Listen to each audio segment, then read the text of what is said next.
Reeking Arsenal transfer news. The Gunners have reportedly submitted an improved offer worth €85 million for Newcastle United superstar Bruno Guimarães. The proposal consists of €80 million guaranteed, plus a further €5 million in performance-related bonuses. And that is not all. Arsenal have also reportedly made direct contact with Paris Saint-Germain winger Bradley Barcola, with personal terms reportedly agreed, while club-to-club negotiations continue. Meanwhile, Christos Tzolis is expected to complete his Arsenal move this week after the Gunners agreed a £34 million deal with Club Brugge. 3 major transfer stories. One summer, and Arsenal could be building something absolutely massive. Let's start with the biggest breaking news of them all: Bruno Guimarães.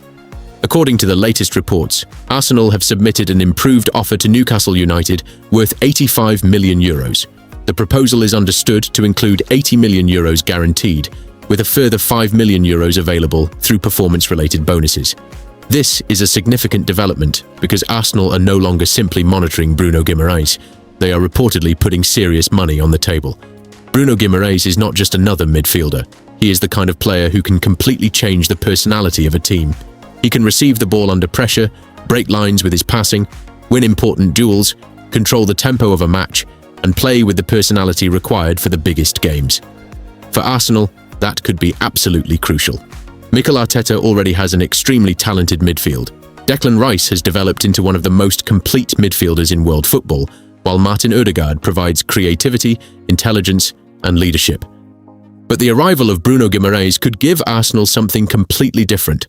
More aggression, more control, more intensity, and another player capable of taking responsibility in the biggest moments. Imagine Arsenal winning the ball in midfield with Declan Rice and Bruno Guimarães operating together. Imagine the intensity, the ability to press, the physicality and the quality when Arsenal recover possession and immediately look to attack. That midfield could become incredibly difficult for opponents to play against. There is another reason why this transfer would excite Arsenal fans. Bruno is not a player who simply waits for the game to come to him. He wants the ball. He demands responsibility. He plays with emotion. He can speed the game up or slow it down. And when Arsenal are facing a deep defensive block, having a midfielder capable of breaking pressure with one pass can make a huge difference. The major question, of course, is Newcastle United. Would they accept €85 million? That is the big issue. Newcastle have always viewed Bruno Guimarães as one of their most important players. He is a leader, a star, and a key part of their project. Losing him would be a massive blow. However, if Arsenal have genuinely increased their offer to €85 million, then this situation could be entering a completely different phase. The guaranteed portion of the proposal is particularly important. €80 million guaranteed would represent a serious commitment from Arsenal, while the additional €5 million in bonuses could depend on appearances, trophies, Champions League success, or individual achievements. For Arsenal fans, the message is clear. The club appears willing to spend big money on elite quality. And that brings us to the second massive story: Bradley Barcola. The French winger has become one of the most exciting attacking players in European football.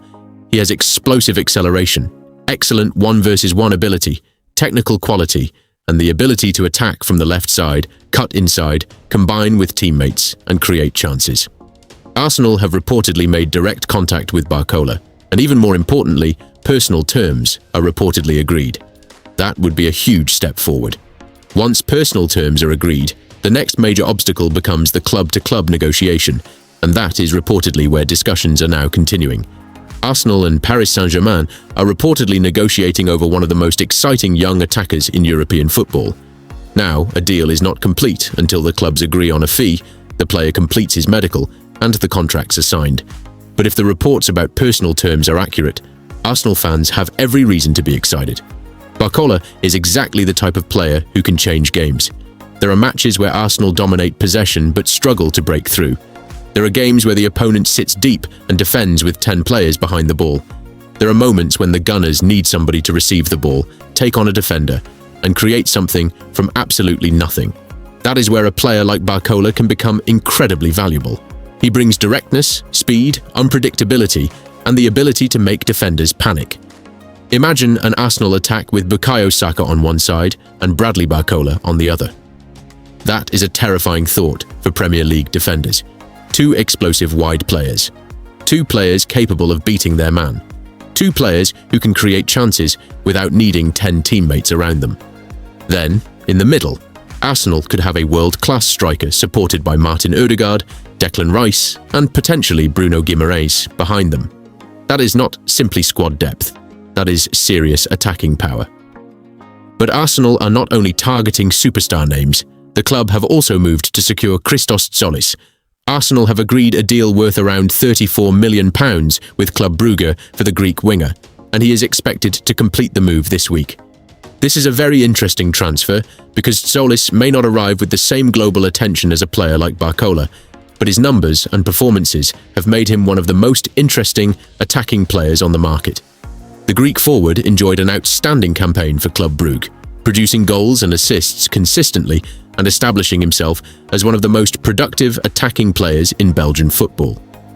Arsenal are reportedly bringing him in as part of their attacking rebuild, and the timing makes perfect sense.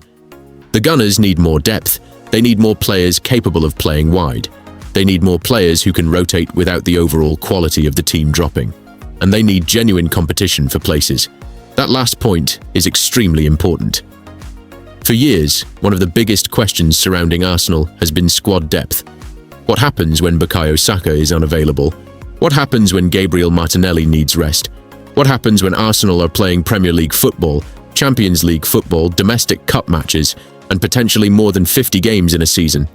You cannot rely on the same 11 players forever.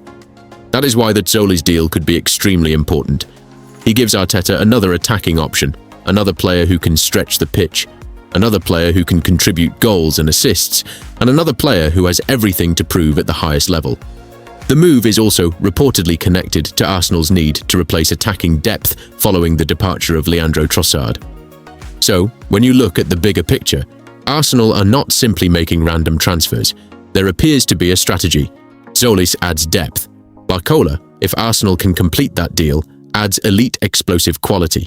And Bruno Guimarães could transform the midfield.